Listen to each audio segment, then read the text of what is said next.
여러분 반갑습니다. 데브스 플랜 시즌2 리뷰 시작하겠습니다. 데브스 플랜 시즌2 마지막 10에서 12화 어제 20일날 업로드가 됐죠. 바로 전체적인 평가를 해보자면요, 볼만한가? 볼만합니다. 욕하면서 볼만합니다. 아쉽게도 결말이 그리 좋지 못했다 라고 저는 개인적으로 생각이 들고요, 개인적인 감상평을 이야기해 보겠습니다. 자, 이제 10화가 딱 시작되면은 이제 이전 화에서 진행됐었던 메인 매치 균형의 망칼라 이제 후반부로 접어드는데요. 7명이 남았는데 원래는 남은 사람들이 이제 가장 최강자라고 인식되는 정영규를 떨어뜨리기 위해서 모의를 하거든요. 그래서 정영규가 마지막 남았던 이제 최현준과 둘이서 연합을 해서 나머지에 대항을 하게 되죠. 자, 그런데 최현준이 마음을 좀 바꿔서 정영규를 고립을 시키죠. 그래서 어떻게 보면 6대1의 구도가 되거든요.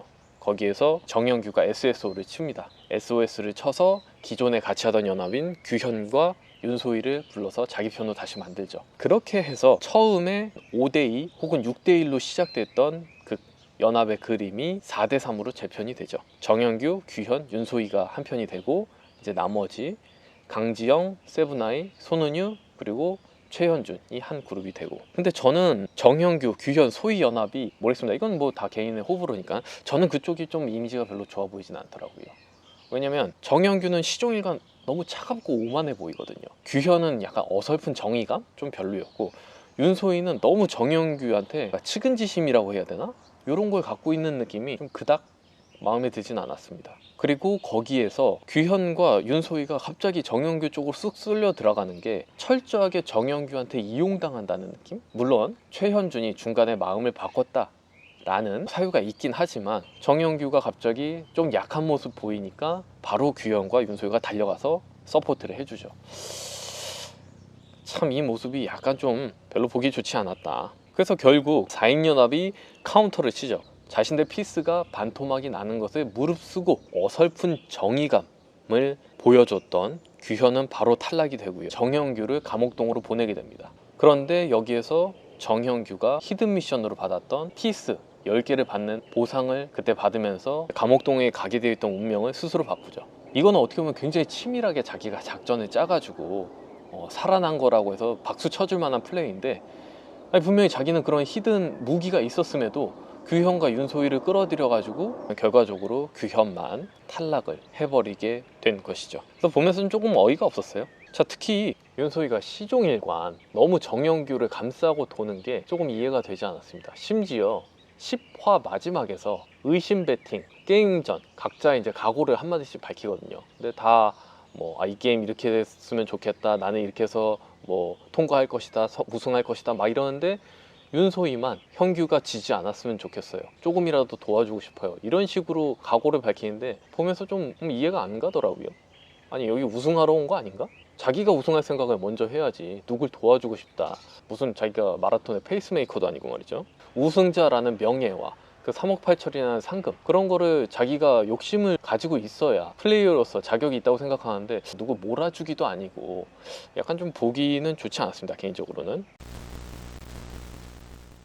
자, 그래서 저는 사실 오히려 한 번에 휩쓸려 사라졌던 강지영, 손은유, 세븐아이 이 연합이 전 더 마음에 들었는데요, 모르겠습니다. 약자들을 응원하는 심리가 있어서 그런지 결승이 정영규, 윤소희였는데 사실 이 매치보다는 정영규와 강지영, 손은유, 세븐아이 이쪽 연합, 강손세 연합에서 한 명 올라갔으면 훨씬 더 재미있었겠다. 이 3명 중에 저는 개인적으로는 손은유가 올라갔으면 어땠을까. 결승전 매치가 정영규, 윤소희가 아니라 정영규, 손은유였으면 훨씬 더 볼만하지 않았을까. 제가 손은유를 추천한 이유는 그 강인한 정신력의 생명력 때문인데요. 감옥 매치가 총 6번 이루어졌는데 이 중 5번을 손은유가 참가를 했습니다. 그 5번을 다 통과를 했죠. 첫 번째 감옥 매치 하나 빼기에서 7명이 게임을 했는데 그 중에 2위를 해서 통과를 하고요. 두 번째 감옥 매치 시간 경매에서 6명이 게임을 했는데 공동 3위. 세 번째 감옥 매치 저격 홀덤에서는 5명이 게임해서 2위를 역시 하고요. 네 번째 감옥 매치 트리플 다이스도 역시 2위로 통과를 합니다. 그리고 마지막 5번째 감옥 매치 벽 바둑에서는 1위로 통과를 하죠. 그 정신력과 실력을 함께 갖춘 플레이어가 아닌가 하는 생각이 좀 들었고요. 최현준은 정말 누구보다 간절하게 임한 그 자세는 좋았는데, 결과적으로는 최악이었다. 추악하게 게임하다가 힘없이 탈락했다. 자세한 거는 마지막 플레이어 평에서 최현준에 관한 건 좀 더 자세하게 얘기를 해보도록 하겠습니다. 그러니까 여러분 구독 부탁드리고요. 자, 10에서 12화까지 다 같이 참여하는 메인 매치는 딱 한 번인데 그게 의심 배팅입니다. 자, 의심 배팅이 어땠었느냐?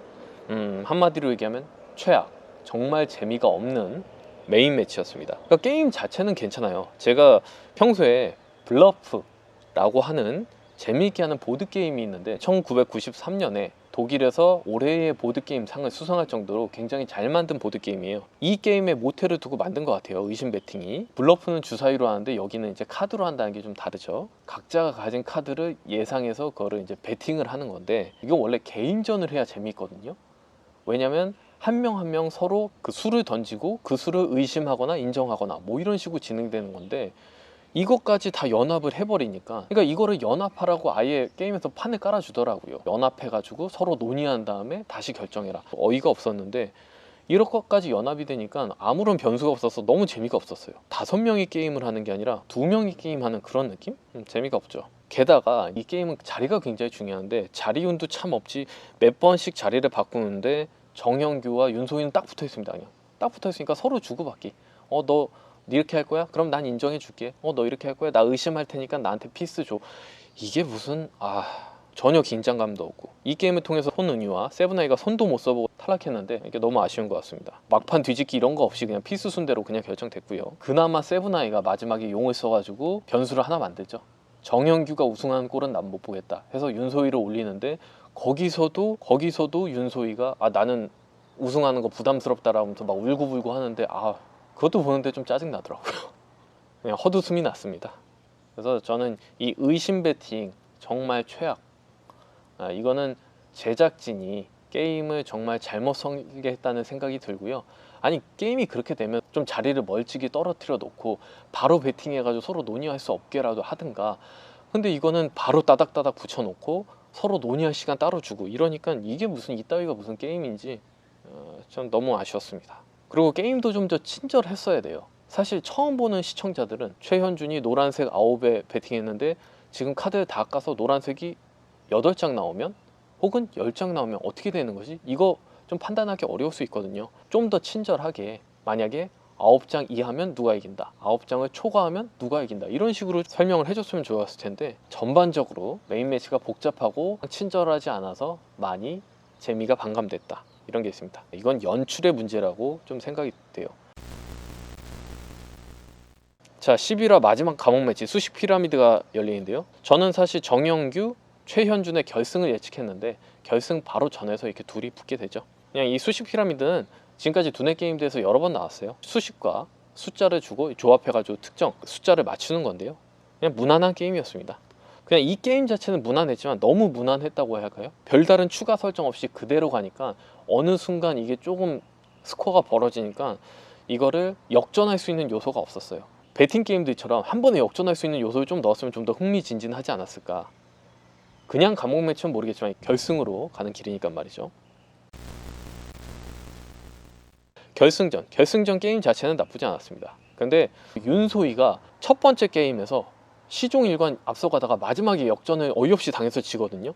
근데 지금까지 윤소희가 뱉어냈던 말이 있으니까 현규가 이겼으면 좋겠어요, 도와주고 싶어요, 이런 말을 계속 했으니까 저는 혹시 저거 일부러 져준 거 아니야? 저렇게 어이없이 진다고, 저 실수했어요 막 이러는데 거기에서 마저 의심이 들더라고요. 시청자가 플레이어의 저의를 의심하게 된다, 플레이어의 의도를 의심하게 된다는 것부터 문제가 있는 거죠. 설마 윤소희가 일부러 져줬을 리는 없겠지만 지금까지 쭉 그런 식으로 플레이 해왔으니까요. 근데 결승전 자체는 게임 자체가 나쁘지 않았던 것 같아요. 세 게임 다 결승전에 적당히 어울릴 정도의 괜찮은 게임이었다. 다만 그 결승을 했던 플레이어가 정형규, 윤소희, 같은 집안 안에서 크게 긴장감도 없고 승부욕도 보이지 않고, 그래서 좀 아쉬웠던 것 같아요.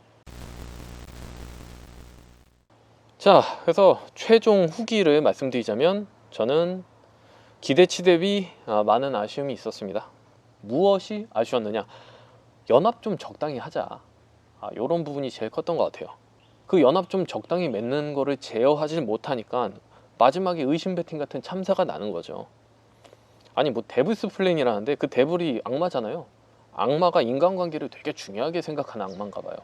서로 친하고 친목하면서 같은 연합해서 연합의 힘으로 이긴다? 아니 그럼 뭐 청백가합전을 하든지 아니면 뭐 운동에서 청팀 백팀 하듯이 팀을 나눠서 하든지 아예 게임마다 이해관계에 맞춰서 연합이 다시 생기고 이러면 모르겠지만 크게 그것도 아니고 처음에 맺어졌던 연합이 그대로 가거든요. 그러니까 정말 팀전처럼 긴장감도 떨어지고 참 별로였던 것 같습니다. 근데 제작진이 이거를 너무 연합 위주로 흘러가게 그냥 내버려뒀어요. 그러니까 스스로 이런 참사가 나게 방치를 한 거죠.